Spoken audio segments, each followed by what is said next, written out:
Praise the lord. పరిశుద్ధతలో మహనీయుడు పరిపూర్ణుడైన క్రీస్తు యేసు శుభనామములో మీ అందరికీ పునరుత్థానపు బలము, ప్రభావము, శుభము కలుగునుగాక. ఈ దినపు యేసయ్య జీవపు మాట.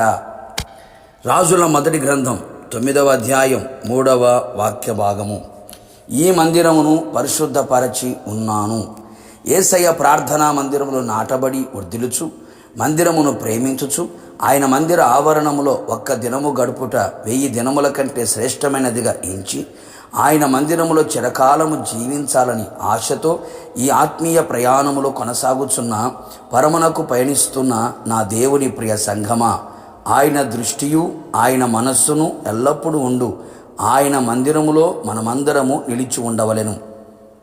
రేయింబగళ్ళు ఆయన తన నేత్రములను తెరచి దృష్టి ఉంచుచున్న ఈ మందిరమును ఆయన పరిశుద్ధపరిచి ఉన్నాడు.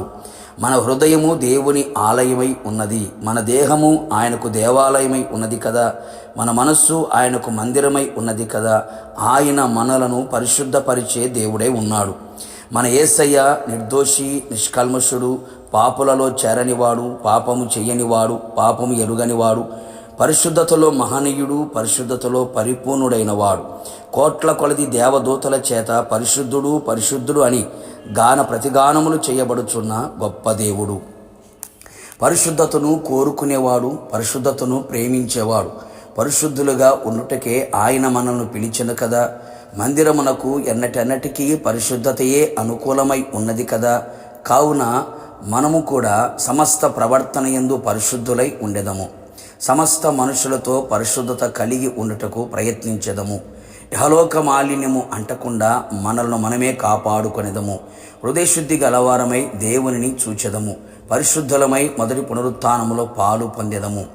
ఆయన మనస్సు దృష్టి ఎల్లప్పుడూ మన మీద నిలిచి ఉండునట్లు, మన ప్రార్థనలన్నీ ఆయన ఆలకించి అంగీకరించి ఆశ్చర్యమైన అద్భుతమైన మహాఘనకార్యములు జరిగించున్నట్లు పరిశుద్ధపరచబడిన మందిరముగా కనబడెదము.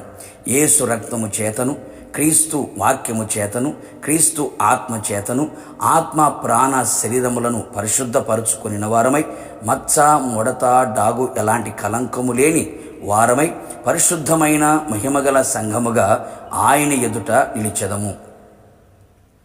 బాహ్యమందు అంతరంగమందు పరిశుద్ధపరచబడిన వారమై నీతిమంతులుగా కనబడెదము. ఆయన ఇచ్చిన వాగ్దానముల ద్వారా దురాశలను అనుసరించుట వలన కలుగు లోకమందున్న భ్రష్టత్వము తప్పించుకొని దేవ స్వభావముల యందు పాలివారమగుదుము. దేవుని భయముతో పరిశుద్ధతను సంపూర్తి చేసుకొనుచు, శరీరమునకు ఆత్మకు కలిగిన సమస్త కల్మషము నుండి మనలను పవిత్రులుగా చేసుకుందుము. పరిశుద్ధ మందిరముగా ఆయన నివసించున్నట్లుగా మనలను మనము సిద్ధపరచుకొనేదము. ఆయన మనలను పరిశుద్ధపరిచి పరిశుద్ధ ఆలయముగా ఉంచునుగాక. ఆ పరిశుద్ధ మందిరములో ఆయన నివాసము చెయ్యునుగాక. మనందరినీ ఆయన మహిమలో చేర్చుకొనుగాక. ప్రార్థన. పరిశుద్ధుడా, ప్రేమాస్వరూపి, నీ పరిశుద్ధమైన పాదములకి కోట్లాది స్తోత్రములు. ప్రభు తండ్రి, మీరెంతగానో మమ్మల్ని ప్రేమించి సజీవులుగా మరొక దినములోకి మమ్మల్ని నడిపించినందుకే మిమ్మల్ని స్తుతించుచు ఉన్నాం. ఈ మందిరమును పరిశుద్ధపరిచి ఉన్నాను అని మీరు సెలవిచ్చి ఉన్నారు. మమ్మల్ని మీరు పరిశుద్ధపరిచే దేవుడిగా ఉన్నందుకే మిమ్మల్ని స్తుతించుచున్నాం.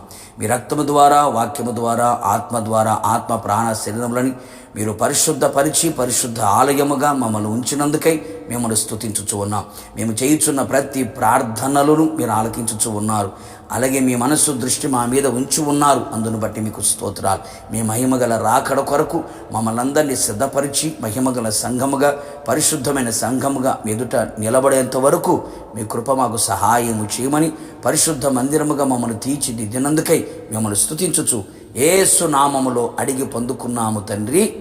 ఆమెన్. నిశ్చయముగా మీరును మీ కుటుంబ సభ్యులందరూ పరిశుద్ధ మందిరముగా తీర్చబడుదురు గాక. God bless you.